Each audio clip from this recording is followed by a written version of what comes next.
मांगू तुझसे क्या मैं यही सोचूं भगवन, जिंदगी जब तेरे नाम कर दी अर्पण। सब कुछ तेरा कुछ नहीं मेरा, चिंता है तुझे प्रभु संसार की, मन में बसा कर तेरी मूर्ति। हरिओम। आज हम आपको सुनाएंगे माघ मास कथा का 18वां अध्याय। माघ मास महात्म्य सुनने से पहले आइए सुनते हैं ये कथा। एक गांव में तालाब था।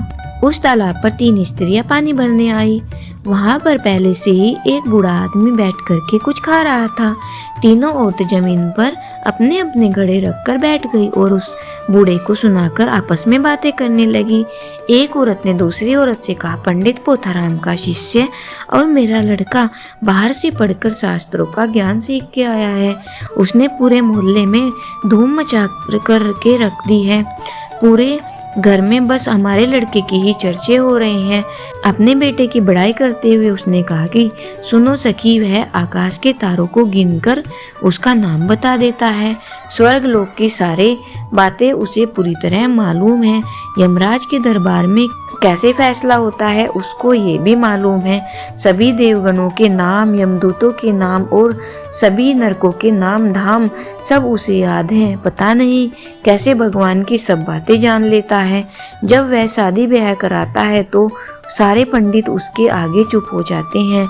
मैं ऐसे पंडित को जन्म देकर अपने को बहुत धन्य मानती हूँ। बाहर जब भी कोई मुझे देखता है तो कहता है, देखो शास्त्री जी की माँ जा रही है। उसकी बात सुनकर दूसरी औरत बोली, अरे सखी, मेरे बेटे का गुण सुनोगी तो तुम भी सोच में डूब जाओगी। मेरे बेटे जैसा पहलवान 10-20 गांव में नहीं है। वह रोज 500 उठक बैठक सुबह शाम दोनों समय करता है। अखाड़ों में जब वह ताल ठोक के उतरता है तो बड़े बड़े पहलवान उसके आगे अपनी जान की भीख मांगने लगते हैं। बहन जी, सच मानना, उसके जितना पहलवानी में नाम आज तक किसी ने नहीं कमाया। मैं उसे हलवा मालपुआ दिन भर खिलाती रहती हूँ। खा पी कर जब वह हाथी की तरह झूमता हुआ शहर पर निकलता है तो मैं फूली नहीं समाती। अभी अभी मैं जिस रास्ते से आ रही थी, रास्ते में एक आदमी ने मेरी तरफ देखते हुए अपने बेटे से कहा, देखो पहलवान की माँ जा रही है। मेरे बेटे जैसा शायद ही किसी का होगा। सच मानो सखी, मैं अपने बेटे की बड़ाई सुनकर खुशियों से झूम उठती हूँ। दोनों स्त्रियां की बात सुनकर तीसरी औरत चुप रही। इस पर एक स्त्री बोली, तेरी हालत देख के ऐसा लगता है मानो तेरा बेटा लायक नहीं निकला। इस बात पर तीसरी औरत बोली, देखो मेरा बेटा जैसा भी है मेरे लिए बहुत अच्छा है। उसे नाम कमाने की लालसा नहीं। वह बिल्कुल सीधे स्वभाव का है। दिन भर खेतों में काम करता है, शाम को घर आकर घर के पानी भर देता है। घर के काम से उसे उतना समय ही नहीं मिलता कि वह नाम कमाए। आज मेरे बहुत कहने पर वह मेला देखने गया है, तभी मुझे पानी भरने आना पड़ा। मुझे आज इधर आते देखकर देखने वाले इसी पर आश्चर्य करते हैं कि मुझे पानी भरने के लिए कैसे निकलना पड़ा। तीनों स्त्रियों की बात समाप्त हुई तो वे जल्दी जल्दी अपने पानी के घड़े को भरकर वहां से अपने घर के लिए रवाना हो गई। बूढ़ा आदमी भी उनके पीछे पीछे चल पड़ा। थोड़ी दूर चलने के बाद पीछे से 3 युवक आ रहे थे। वे तीनों उन स्त्रियों के लड़के थे। मेले से लौट रहे थे। एक ने अपनी माँ के पास जाकर कहा, माँ, मैं बहुत भाग्यशाली हूँ कि इस रास्ते से जा रहा हूँ क्योंकि रास्ते में तुम मिल गई। यह कहकर वह जल्दी जल्दी अपने घर को जाने लगा। दूसरे लड़के ने दूसरी स्त्री से कहा, माँ, मेले के दंगल में बाजी मारकर आ रहा हूँ, जल्दी पानी लेकर घर आना, मुझे भूख लगी है। यह कहकर दूसरा लड़का भी घर की ओर चल दिया। इसके बाद तीसरा लड़का आया, तीसरी औरत के पास आया और उसके हाथ से पानी का घड़ा लेकर बोला, माँ, तू पानी भरने क्यों आई? मैं तो आ ही रहा था। वह घड़ा लेकर अपने घर की ओर चल पड़ा। तब अपने अपने लड़कों की ओर इशारा करते हुए तीनों स्त्रियों ने चलने वाले बूढ़े आदमी से पूछा, बाबा, तुम हमारे बेटों के बारे में क्या कहते हो? बूढ़ा आदमी अपनी दाढ़ी पर हाथ फेरता हुआ बोला, तुम लोग अपने अपने बेटों के बारे में चाहे जो भी कहो, मेरी राय में तीनों में से केवल एक लड़के के पास ऐसी नैतिक शिक्षा का अर्थ मालूम है जिसे बेटा कहा जा सकता है। पहले 2 तो अपनी अपनी माँ के पेट से निकलकर उनसे बहुत दूर हो गए हैं। तीसरा, अपनी माँ के शरीर से अलग होते हुए भी माँ के मन से मन मिलाए हुए है, जिसमें आत्मीयता है, उसी को सपूत मानता हूँ। बूढ़े आदमी की बात सुनकर दोनों स्त्रियों के मुंह शर्म से छोटे होकर नीचे झुक गए, जैसे पेड़ के नीचे चमगादड़ लटकता है। तीसरी स्त्री का मुंह गर्व से ऊंचा उठ गया। कहानी से हमें सीख मिलती है कि अगर घर में कोई बुजुर्ग लड़के के सामने काम करे और लड़का सैर सपाटे और अय्यासी करे, तो इससे ज़्यादा शर्म की बात उस लड़के के लिए कुछ नहीं हो सकती। घर के काम में हाथ बटाना, बड़े बुजुर्ग की सेवा करना, जितना हो सके घर का काम बड़ों से करने की बजाय खुद करना, यही एक अच्छे सपूत की पहचान होती है। प्रिय श्रोताओं, हमको अपने माता पिता की सेवा सच्चे मन से करनी चाहिए, क्योंकि माता पिता की सेवा के बिना पूरा कमाया हुआ धर्म एक तिनके के समान है। अगर हमारे माता पिता खुश हैं, उनको किसी प्रकार का दुख हमारी वजह से नहीं पहुंचता हो, तो एक बेटे के लिए इससे बड़ी सपूत कहलाने की बात कुछ नहीं हो सकती। आइए अब सुनते हैं माघ मास कथा का 18वां अध्याय। श्री वशिष्ठ जी कहने लगे कि हे राजन, मैंने दत्तात्रेय जी द्वारा माघ मास का महात्म्य कहा। अब माघ मास के स्नान का फल सुनो। हे परंतप, माघ मास सभी को व्रतों का और तपों का फल देने वाला है। माघ मास में स्नान करने वाले स्वयं तो स्वर्ग में जाते ही हैं, उनके माता और पिता दोनों के कुलों को भी स्वर्ग प्राप्त होता है। जो माघ मास में सूर्योदय के समय नदी आदि में स्नान करता है, उसके माता पिता के 7 कुलों की पीढ़ी स्वर्ग को प्राप्त होती है। माघ मास में स्नान करने वाले दुराचारी और कुकर्मी मनुष्य भी पापों से मुक्त हो जाते हैं, और इस मास में हरि का पूजन करने वाले पाप समुदाय से छूटकर भगवान के सदृश शरीर वाले हो जाते हैं। यदि कोई आलस से भी माघ मास में स्नान करता है, उसके भी सब पाप नष्ट हो जाते हैं। जैसे गंधर्व कन्याएं राजा के श्राप से भयंकर कल को भोगती हुई लोमस ऋषि के वचन से माघ में स्नान करने से पापों से छूट गई। यह वार्ता सुनकर राजा दिलीप विनय से पूछने लगा कि गुरुदेव, ये कन्याएं किसकी थी? उनको कब और कैसे श्राप मिला? उनके नाम क्या थे? ऋषि के वाक्य से कैसे श्राप मुक्त हुई और उन्होंने कहाँ पर स्नान किया? आप विस्तार पूर्वक सब कथा कहिए। वशिष्ठ जी कहने लगे, हे राजा, जैसे अग्नि से स्वयं अग्नि उत्पन्न होती है, वैसे ही यह कथा धर्म और संतान उत्पन्न करती है।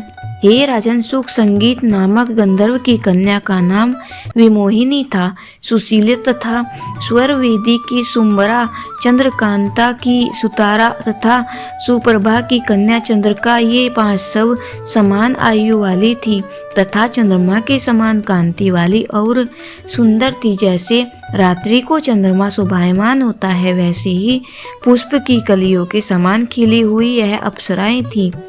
ऊंचे पयोधर वाली पद्मनी, वैशाख मास की कामिनी, यौवन दिखाती हुई नवीन पत्तों वाली लता के सदृश, गोरे रंग सोने के सदृश चमकती हुई और सोने के अलंकारों से सुशोभित, सुंदर वस्त्र धारण किए हुए, अनेक प्रकार के गाने और वीणा अथवा बांसुरी तथा दूसरे बाजे बजाने में प्रवीण और ताल, स्वर तथा नृत्य कला में निपुण थी।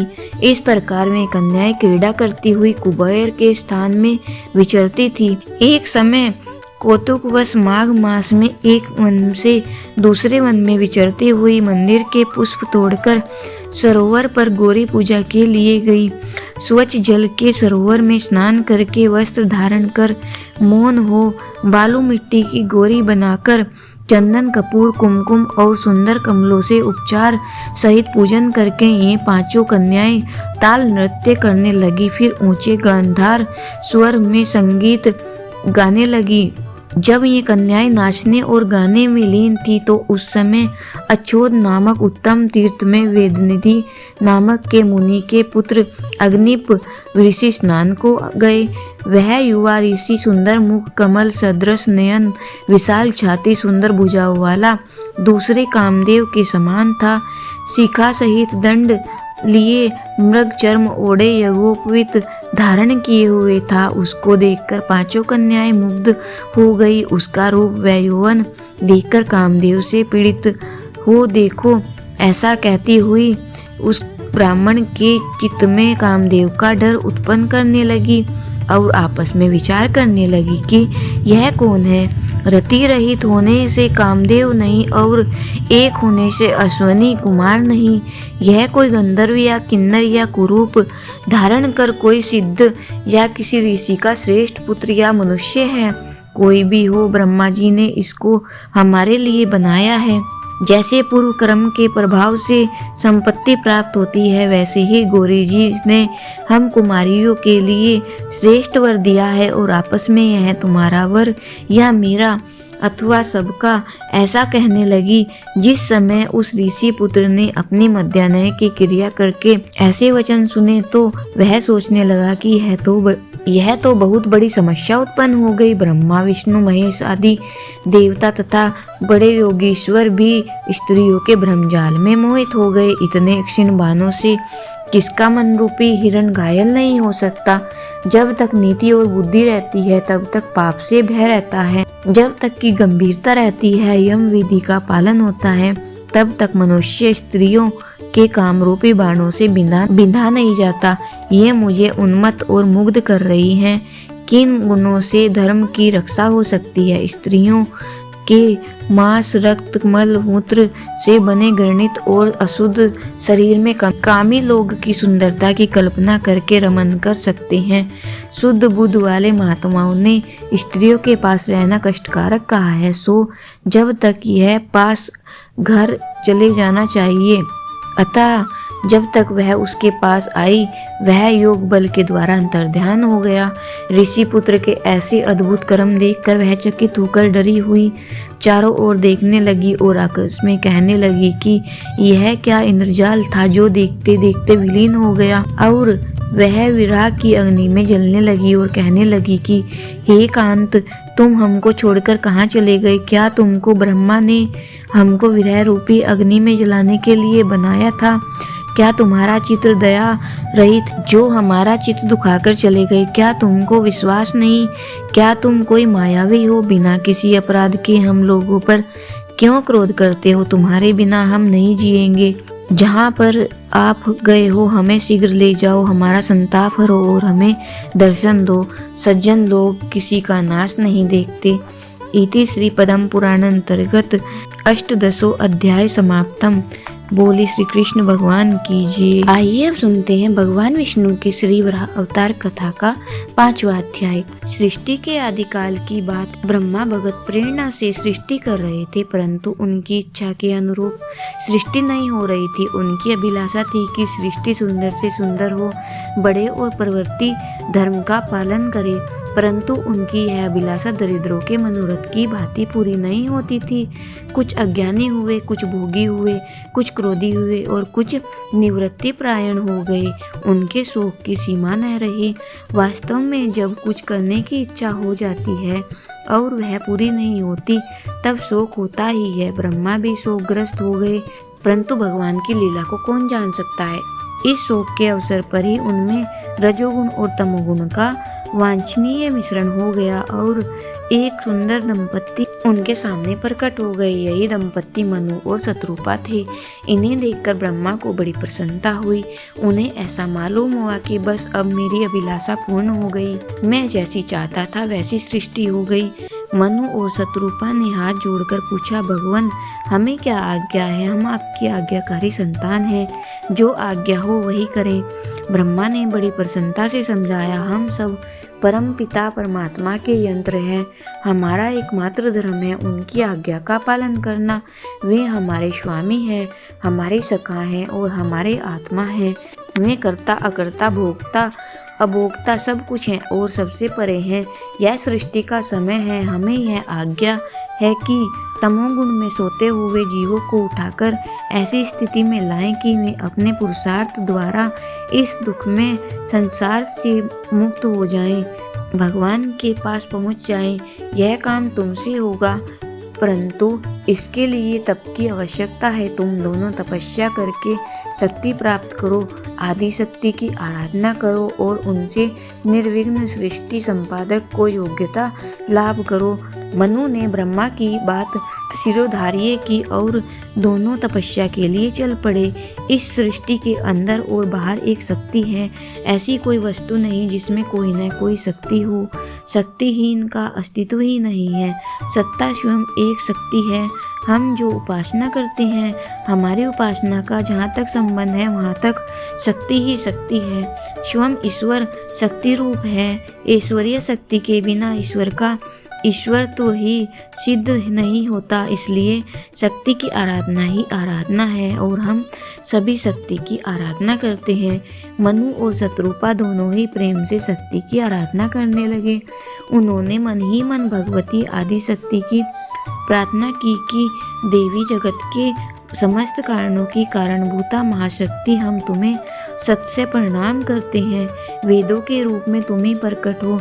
संपूर्ण मंगलों की तुम ही मूल हो। ब्रह्मा विष्णु महेश सभी तुम्हारे शिशु हैं।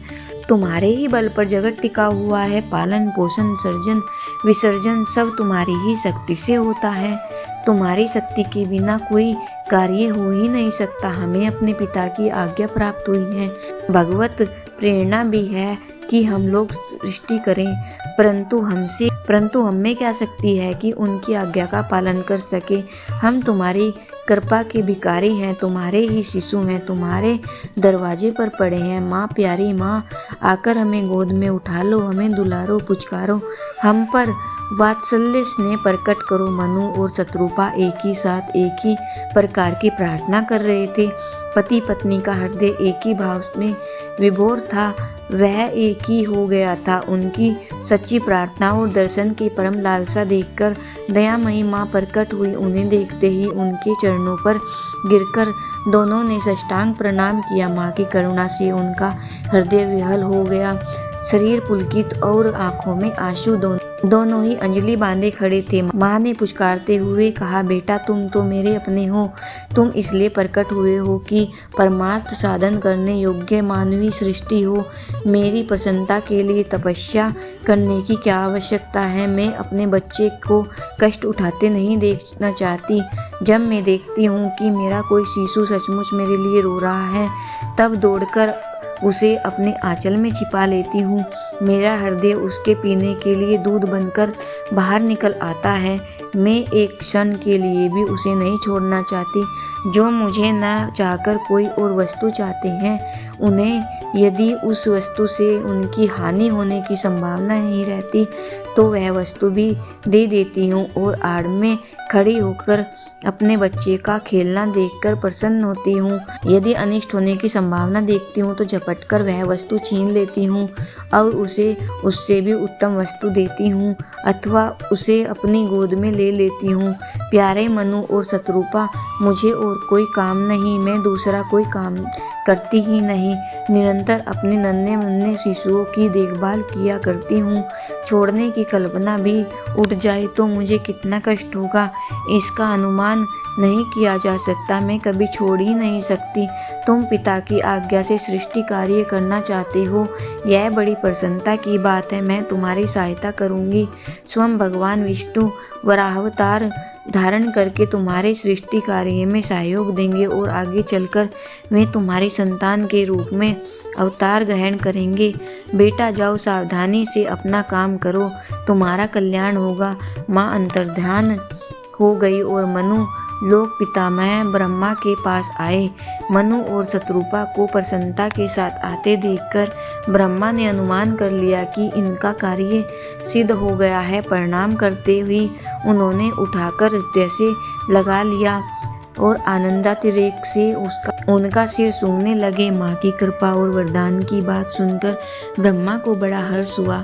सब के सब माँ की दयालुता का स्मरण करके मुग्ध हो गए। उन्हें ऐसा मालूम होने लगा कि हम उनकी गोद में ही बैठे हुए हैं। तन्मयता भंग होने पर मनु ने प्रार्थना की कि पिताजी सृष्टि करने के लिए विशाल भूमि का आवश्यकता है। पृथ्वी के बिना सृष्टि कहाँ की जाए। सारा संसार जलमग्न हो रहा है। इसके संबंध में कोई न कोई उपाय अवश्य करना चाहिए। उसी समय ब्रह्मा के दूसरे पुत्र मरीचि आदि भी उपस्थित हो गए। ब्रह्मा ने चिंता करते हुए कहा कि इस बात के लिए तो मुझे स्वयं बड़ी चिंता हो रही है। प्रलय के समय दैत्यों ने पृथ्वी को चुराकर रसातल में रख दिया। अब उसके उद्धार का कोई उपाय नहीं दिखता। भगवान की कृपा के बिना यह कार्य असंभव है। आओ हम सब उन्हीं की प्रार्थना करें, वे भी हम लोगों का कल्याण विधान करेंगे।